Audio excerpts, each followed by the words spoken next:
Il nous reste Michel. Merci Michel pour ta patience, qui est la dernière intervenante, mais c'était passionnant, donc ça tombe bien. Michel, qui partage l'expérience d'une aire maritime éducative avec des enfants de CM2 des Anses d'Arlay en Martinique. Michel, je crois que tu es institutrice, hein, c'est ça. Professeur des écoles maintenant, hein. Voilà. Je sais pas. Moi j'aime bien maîtresse d'école. Donc voilà, je suis Michel Rollin et je suis donc maîtresse d'école aux Anses d'Arlay en Martinique, en classe de CM2, et je vais vous parler de l'aire marine éducative que nous avons créée il y a 2 ans en Martinique dans la baie de Grand'Anse. Je vais aussi surtout vous parler des aires marines éducatives en général, de ce concept. Je voudrais savoir là parmi les gens combien de personnes connaissent ça. Parce que je me rends compte en discutant tout à l'heure, ça fait 2 personnes. 3, 4, bravo. 4, voilà. Donc j'espère que voilà, d'ici 10 minutes, il y a tout le monde qui va lever le doigt. Hein, je ferai un test.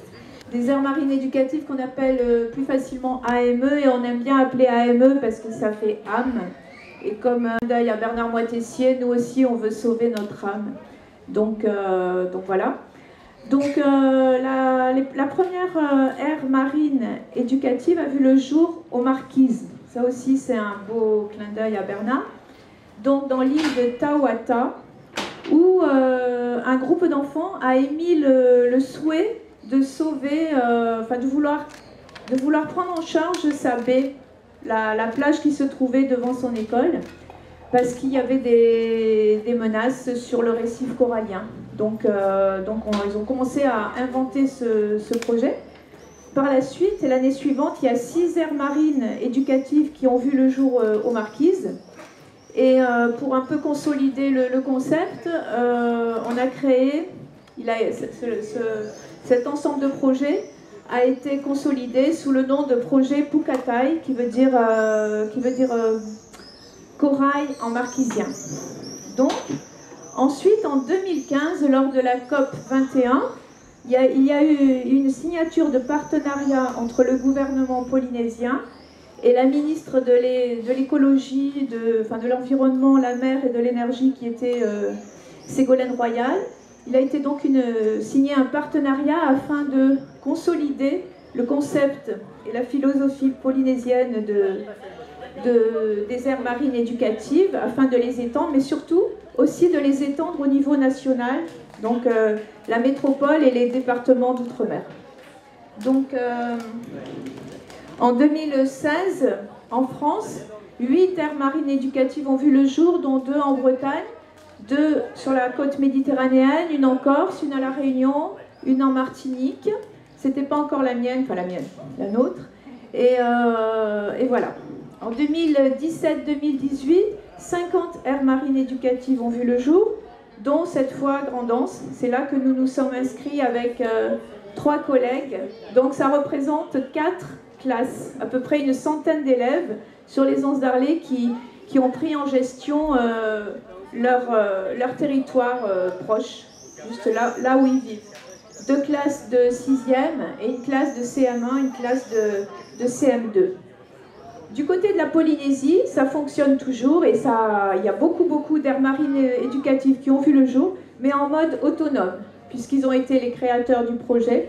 Ils fonctionnent de façon autonome. Et aujourd'hui, il y en a un peu de partout, donc dans les Marquises, mais aussi bien les Tuamotu, les îles australes, et c'est même venu jusqu'à Rapa Nui, donc l'île de Pâques. Donc c'est un concept qui s'étend. Et je me suis renseignée donc, pour savoir lesquels étaient près de chez vous. Il y en a beaucoup, donc il y en a déjà 18 en Bretagne. Alors j'ai noté les noms, il y en a une à Pluneret, c'est pas loin, non? Ouais. Bon, d'accord. L'île d'Ar, c'est bon aussi? Loch Mariaker, ouais. Plouarnel, ouais. Saint-Pierre-de-Quiberon, Etel, Arzon et l'Armor-Baden.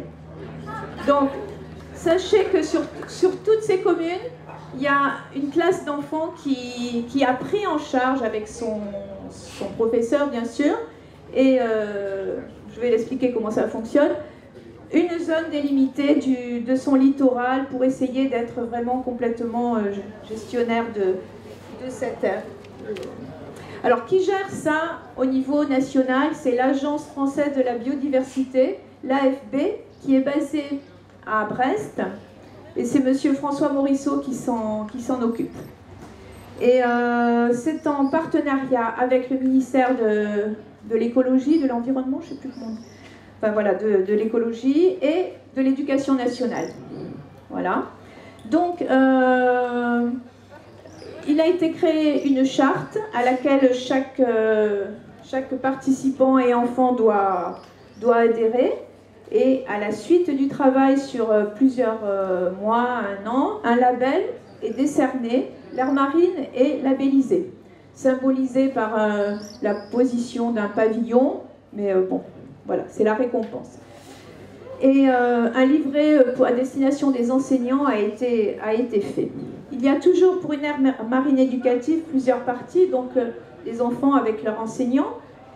Il y a un référent qui va être une association de protection de la mer, comme les parcs marins nationaux, ou ça peut être une association. Nous, chez nous, c'est l'association Poème, qui est une association de protection des mammifères marins. Donc voilà les objectifs de l'aire marine éducative. Donc, sur l'aire qui a été délimitée sur la carte par les enfants, c'est le premier travail, choisir exactement qu'est-ce qu'on protège au niveau littoral, mais aussi au niveau de la partie mer. Hein. Donc le premier objectif, c'est de développer l'éco-citoyenneté chez les enfants, la conscience, mais aussi l'éducation au développement durable. Le deuxième objectif, c'est de renforcer la protection des milieux, mieux les connaître et surtout les protéger, enfin aider à les protéger. Et le troisième, c'est de créer une synergie territoriale entre la communauté éducative, les usagers de la mer, mais aussi les collectivités territoriales. C'est-à-dire que tout le monde travaille ensemble, chacun a des intérêts, tout le monde arrive à trouver ensemble et faire émerger un équilibre, un rapport équilibré entre la société et le développement durable. C'est-à-dire que faire en sorte que tout le monde s'y retrouve. Mais c'est décidé ensemble. Et qui en sont les acteurs principaux? Les enfants. C'est eux qui font les démarches, qui écrivent, qui vont voir le maire, etc. etc. Donc il y a trois principes. Et là on rejoint encore, j'étais touchée par les mots de Véronique tout à l'heure, parce que c'est vraiment les trois principes, et Roland Jourdain aussi, les trois principes de Bernard Moitessier. Connaître la mer, connaître et aimer, vivre et agir et transmettre. D'accord? On peut pas préserver quelque chose qu'on n'aime pas, qu'on ne connaît pas. Donc la première action est de créer un lien fort entre notre âme, notre AME, avant de s'interroger sur sa protection, sa préservation. Donc nous, je vais vous illustrer par rapport à toutes ces idées un peu générales. Nous, qu'est-ce qu'on fait? Donc on a premièrement délimité Grand'Anse. Je ne sais pas s'il y en a qui connaissent cette baie. C'est donc une grande plage, il y a un petit bout de mangrove, il y a du Cap Salomon à la Pointe Lézarde, on a tout pris. Nous, on voulait qu'ils en prennent qu'un petit bout, ils ont tout pris. Donc on est allé à la découverte sur le terrain des habitats, mangroves, plages, au niveau sous-marin, les récifs coralliens et les herbiers pour les tortues. On est allé à la découverte des espèces animales et végétales. On a la chance à Grand'Anse et aux Anses d'Arlet d'avoir à peu près 80 grosses tortues marines vertes, des tortues vertes et aussi des tortues imbriquées qui vivent là et que l'on peut voir très très facilement. Et bien sûr, les enfants, leur priorité, c'est de protéger les tortues qui peuvent qui ont plusieurs menaces qui peuvent vivre sur elles. Donc à la suite de ça, vivre la mer, c'est quoi? C'est connaître aussi toutes les personnes qui vivent de la mer et connaître les métiers de la mer, comme on est allé à la rencontre des pêcheurs, on est allé à la rencontre des plaisanciers, des plongeurs. Il y a à peu près 5 clubs de plongée sur la plage de Grand'Anse.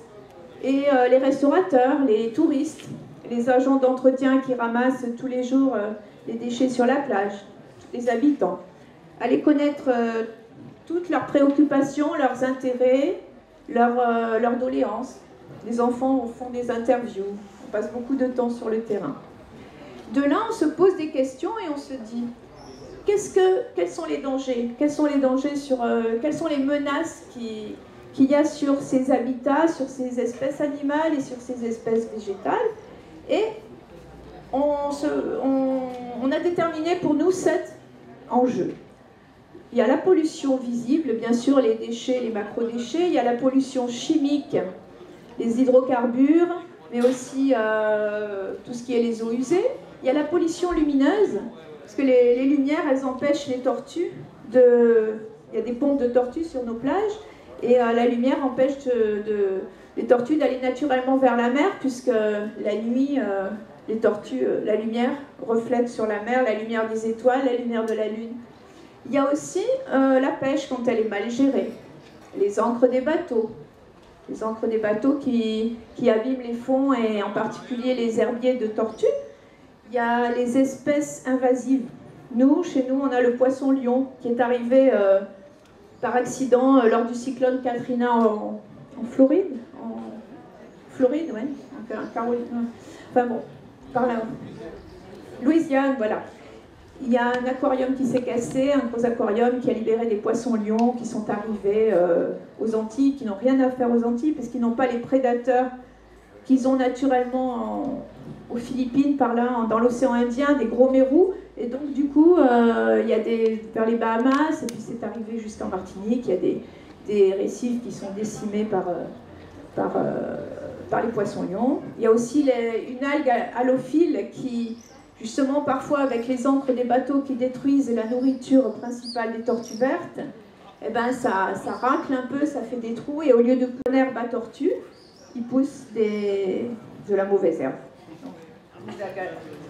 Donc en fait, on se répartit ensuite les tâches. Qui fait quoi? Et là, il y a ce qui est très très intéressant, c'est vraiment le côté citoyen de l'histoire, c'est qu'il y a un conseil des enfants de la mer.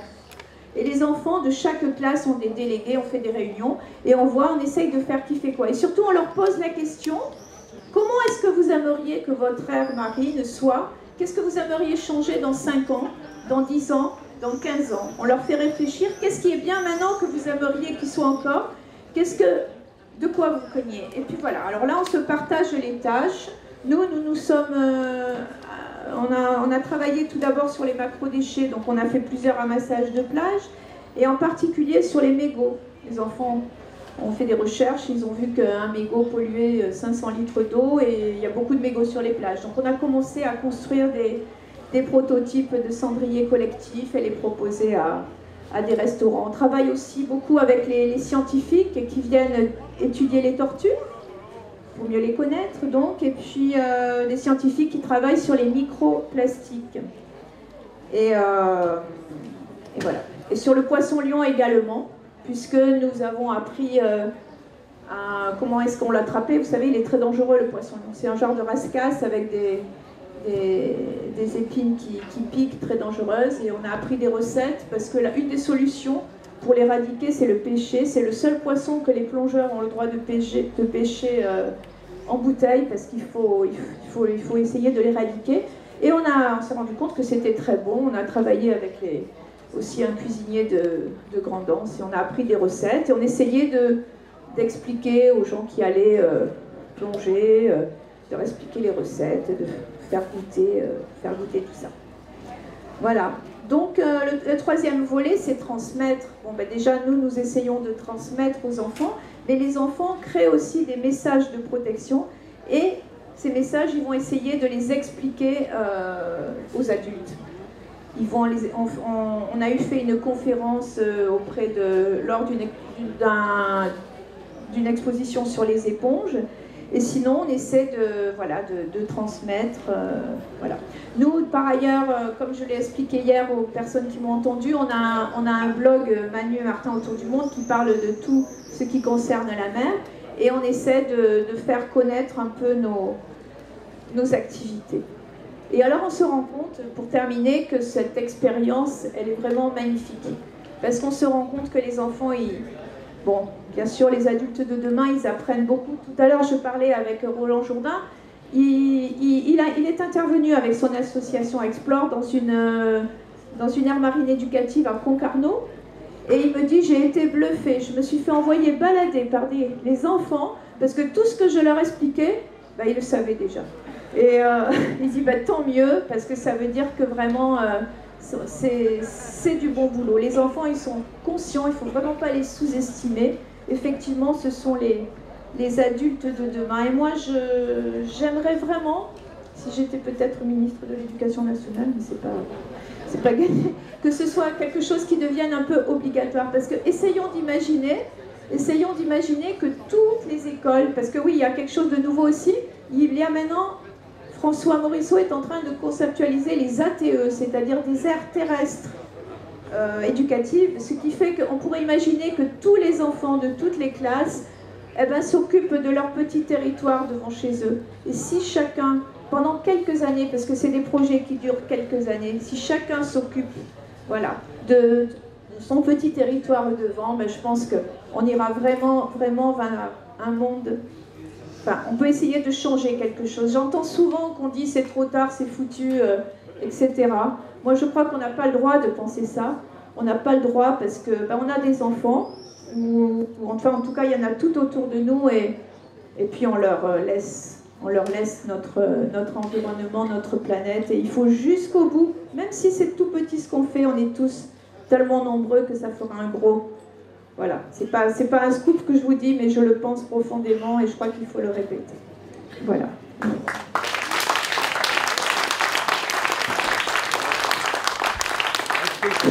Voilà, une belle conclusion, Michel.